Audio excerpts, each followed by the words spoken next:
Wednesday, August 7th.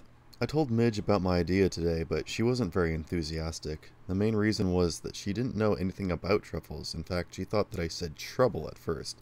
"He's already a Truffle Hound," she said. "He doesn't need any training." "Truffle," I said. Truffle.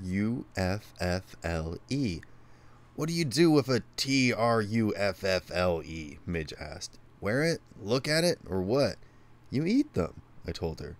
"That is, if you find very many of them, you do. The first one or two we find will probably be preserved at some museum and will become famous as the discoverers of the first truffles in America." "Columbus, Balboa, Lewis and Clark, and Reed and Glass," said Midge. "Sounds wonderful, but you still haven't told me what a truffle is."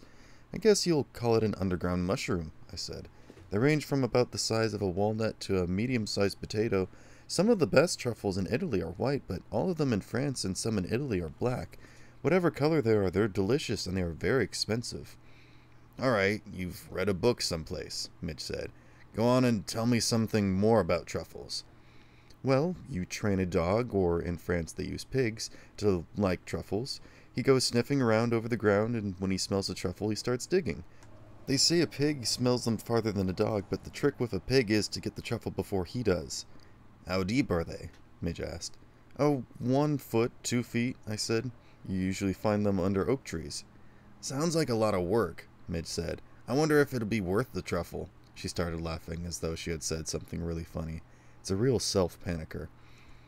"I think Agony would be a natural for a Truffle Hound," I said. "If any dog could find them, he can." "How are you going to train him?" Midge asked.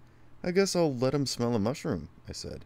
"Then take him out in the woods and see if he can't get him to locate a truffle. An ordinary mushroom doesn't smell nearly as good as a truffle, according to my book, but it's the best I have." "What does a truffle smell like?" "I don't really know," I said. "The author said one chef claimed they smelled like strawberries, and another man just said that they have the most wonderful odor in the world. What we need is a piece of a truffle." "All right, I'm going to Princeton right after lunch," she said.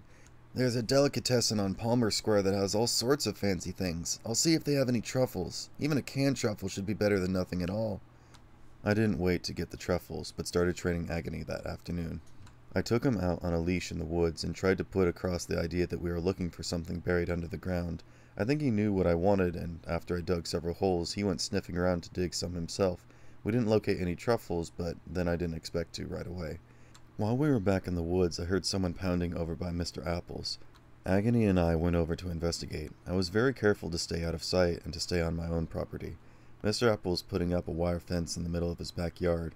He was using steel fence posts at least 8 feet high, and as near as I could figure out, he was putting the fence around the same area that had been enclosed by the stakes and the rope.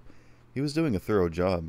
He had dug a trench around the entire area, evidently planning on burying the wire in the ground at least a foot. A big steel gate was lying off to one side, and there was a roll of barbed wire, I suppose to go around on the top. There was no doubt about it, he meant business. Either that fence was intended to keep in something dangerous like a tiger, or to keep out something dangerous like Midge or myself. About 4 o'clock, I was in the kitchen having a glass of milk when Midge appeared at the back door. She had a paper bag in her hands. "I couldn't find any plain truffles," she said, "so I got this." I opened the bag and pulled out a small round tin. The label said, "Pâté de foie gras truffe." "That costs a fortune," Midge said. "I don't doubt you when you say that truffles are expensive." "Pâté de foie gras is expensive with or without truffles," said my Aunt Mabel, coming over to look at the can. "And it's delicious," I said. "You mean you've eaten this stuff?" Midge asked. "Sure," I said. "I ate it in France. It's a liver paste with little tiny bits of black truffles in it." "It's made from fat goose livers," Aunt Mabel said. "It's considered a great delicacy." "The girl that marries him is going to have an awful time," Midge said. "He knows too much about food." We opened the can and each of us had some pâté de gras on a cracker. Midge agreed that it was very good. She said that it tasted something like liverwurst, only much smoother and richer. "I don't know whether this will work or not," I said. "These pieces of truffles may smell more like pieces of liver than they do like truffles. I suppose the best thing is to pick out all the pieces and then wash them off and see how that works." It took us half an hour to separate most of the truffles from the pâté. There wasn't much more than a quarter of a teaspoonful when we finished. If you start with a small can of pâté de foie gras and then there are only little flecks of truffles in it, I guess you can't expect to end up with much. Anyhow, we certainly didn't. Maybe I should string them all on a silk thread and wear them around my neck like a little necklace, Midge said. They're worth more than diamonds. We put the little pieces in a strainer and washed them several times in warm water. Then Aunt Mabel suggested that we boil them a little while in some water and put the water and little pieces in a bottle, and Agony could smell that. Far be it from me to discourage anyone, she said, but I have a strong suspicion that you found all the truffles you're going to find right now. We ate what was left of the pâté and decided to wait until tomorrow to start truffle hunting.